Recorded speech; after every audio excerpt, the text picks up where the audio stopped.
औज़ुबिल्लाहिमिनश्शैतानिर्रजीम बिस्मिल्लाहिर्रहमानिर्रहीम। बहुत बहुत शुक्रिया।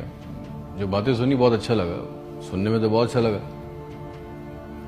अब मुझे बुलाया है तो मेरा एक सवाल है, वो बर्दाश्त करें। मैं आपसे पूछना चाहता हूं कि मेरे मुल्क के लिए और मेरी कौम के लिए क्या किया आप लोगों ने। आप मेयर बन गए, गुड। गवर्नर बन गए, बहुत अच्छी बात है। वजीर आजम बन गए, वजीर खारजा बन गए, वजीर दाखिला बन गए, डीसी बन गए, एसी बन गए, चीफ ऑफ आर्मी स्टाफ बन गए, डीजी बन गए। आप तो अमीर हो गए, आपकी नस्लें तो आगे निकल गई, आपकी कई कई नस्लों के लिए प्लॉट, मकान, जायदादें बन गई। पाकिस्तान के आम आदमी के लिए क्या हुआ? उसको क्या मिला? आपकी मौजें लग गई, वेरी गुड, बहुत अच्छी बात है। हमें क्या मिला? उससे हमारा क्या फायदा हुआ? अवामी खिदमत के लिए आए थे, अवामी खिदमत की मनसब पे बैठे हो, तो अवाम को क्या दिया? जवाब तो दो। 200 फालतू लोग हमारे मुल्क से हज और उम्रा करने जाते हैं हमारे खर्चे पे। पेरिस के, फ्रांस के दौरे, आम की पेटियां जा रही हैं, साड़ियां जा रही हैं हमारे पैसों से। उससे हमें क्या मिलेगा? इस बात का तो जवाब दो। आप 200 लोग हमारे खर्चे उम्रा करने जाओगे, हमारे गुनाह बख्शेंगे? नहीं, आपके बख्शे जाएंगे, अल्लाह जानता है। पूरी कौम को ट्रक की बत्ती के पीछे लगा दिया। पाकिस्तान खतरे में, इस्लाम खतरे में है, इंडिया दुश्मन है, कश्मीर को आजाद करना है।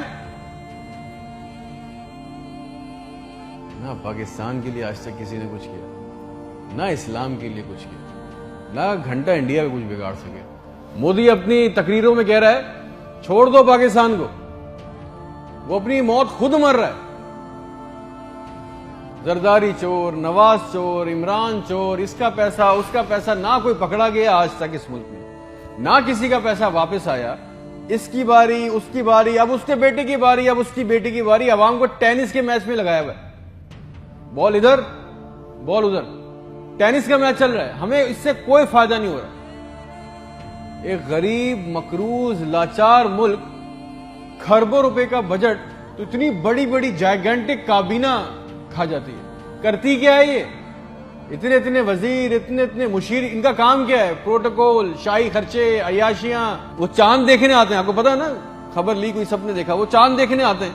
इवेंट बनाया हुआ पाकिस्तान में चांद देखने को, वो चांद देखने आते हैं, लाखों रुपए के खाने खा जाते हैं। सारी दुनिया में आप ट्रैवल करते हो, देखिएगा कि वहां पे बोर्ड लगे होते हैं ट्रैवल बसेस के अंदर, जगह जगह के कौन सी डेट पे कौन सा इवेंट होगा। हमारे मुल्क में चांद देखना भी एक इवेंट है। कई कई दर्जन लोग आ रहे हैं जी, चांद देख रहे हैं, खाने आ रहे हैं, बड़े बड़े खाने ऑर्डर हो रहे हैं। भाई मजाक लगाया हुआ है हमारे साथ। किसी के पास एक प्लान है? जो जो हमारे ऊपर हुक्मरान अवामी मनसब पे आ रहे हैं, मुझे बताएं, किसी के पास कोई एक प्लान है अवाम के लिए, जॉब्स के लिए, ह्यूमन राइट्स के लिए? एक मास्टर प्लान बनाया आज तक इस काबीना ने?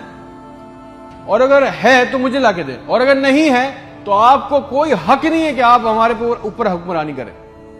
अगर आपको हुक्मरानी करनी है तो हम सबको एक सवाल करना होगा। आज हम सबको एक सवाल पूछना होगा कि जो जो हमारे ऊपर इन मनसब पे आके बैठता है वो हमें लिख के दें, गारंटी दें कि आइंदा कोई औरत सिंध के अस्पताल की दहलीज पर बच्चा पैदा करते हुए नहीं मरेगी। हमसे आके वादा करें कि आइंदा किसी अस्पताल की छत पे से लाशें नहीं मिलेंगी, कोई लड़का खुदकुशी नहीं करेगा बेरोजगारी की वजह से। मुझे गारंटी दे दें, हमें गारंटी दे दें, अगर आप हमें इस मनसब पे आना चाहते हैं ना, आप इस मनसब पे आना चाहते हैं कि आज के बाद किसी अस्पताल में कोई जाली स्टंट नहीं डालेगा, कोई किसी काम के लिए रिश्वत नहीं मांगेगा, कोई सिविल जिन्हें अस्पताल की वेटिंग में इंतजार करते करते नहीं मरेगा, कोई पाकिस्तान में कोई किसी को जमीन पे किसी की कब्जा नहीं करेगा, आइंदा इंसाफ के लिए कोई बार बार कोर्ट कचहरी के चक्कर नहीं लगाएगा। आप हमसे ये कमिटमेंट कर लें, लिख के दे दें, वादा कर लें। आपको हमसे जो गारंटी चाहिए, जो वोट चाहिए, जो आपको हमसे सपोर्ट चाहिए, हम आपके लिए करने को तैयार है। कोई औरत लिख के दे दें कि आज के बाद नहर में अपनी बच्चियों के साथ नहीं कूदेगी क्योंकि उसके पास रात के खाने के पैसे नहीं है। कोई बेकसूर जेल में नहीं सड़ेगा। हमारे पासपोर्ट को दूसरे मुल्कों में इज्जत मिलेगी, आजादी इजहार का हक होगा। कोई बेटा बगैर वजह के आधी रात को अपने घर से उठा के लेके नहीं जाया जाएगा और बताए बगैर। और जितना आवाम का हमारा पैसा, हमारा हक लूटा गया है, वो पैसा भी वापस आएगा, आप लेके आएंगे। तो ठीक है, आपने जो कहा बहुत अच्छा लगा।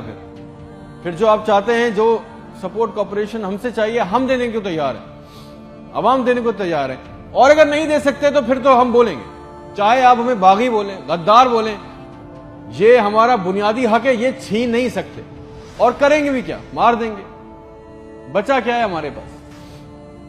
तुम खादिम हो जो अवामी मनसब पे बैठता है, उसका काम खिदमत करना है। खुदा ना बने हम पाकिस्तान के लोगों के लिए। कोई प्लान, कोई रूट मैप। आपको पता है रियलिटी चेक ये कि 25,000 लोग 25 करोड़ लोगों को अंगूठे के नीचे दबा के बैठे। बस दिस इज अ रियलिटी। मेरे मुल्क के होनहार लड़के लड़कियां सारा दिन चक्कर काट रहे हैं, उनको किसी तरह किसी भी मुल्क का वीजा मिल जाए, नेपाल ही चले जाए, श्रीलंका चले जाए, किसी तरह भाग जाए इस मुल्क से। जो अंडर प्रिविलेज है वो क्या कर रहे हैं? वो तुम्हारी खाला के लड़कों को पैसे देके कश्ती के रास्ते जा रहे हैं। मर गए 500 जवान लड़के, मर गए डूब के। उनके भी ख्वाब थे, उनकी भी ख्वाहिशें थी। बेशर्मो, किसी का दिल नहीं चाहता अपने बूढ़े मां बाप को, अपनी बीवी बच्चों को छोड़ के इस मुल्क से बाहर जाने का। मगर हालात ऐसे बना दिए कि यहां रहना, ये चॉइस बहुत मुश्किल है कि अब करेंगे। ना नौकरियां है, ना सिक्योरिटी है, ना हालात अच्छे हैं। बस पाकिस्तान से जिंदा भाग। हम जिंदा कौम हैं, पाइंदा कौम है, मिली नगमों झूठे इश्तिहारों में लगे हुए, जाली दुश्मनों में डरा के फंसा के हमें रखा हुआ है कि कहीं हमें अकल ना आ जाए। और सच तो यह है कि ना हम जिंदा रहे ना कौम रहे। और एक बात याद रखना, ये अवाम मर गई ना तो इसके हुक्मरान भी मर जाएंगे। याद रखना ये बात। शुक्रिया।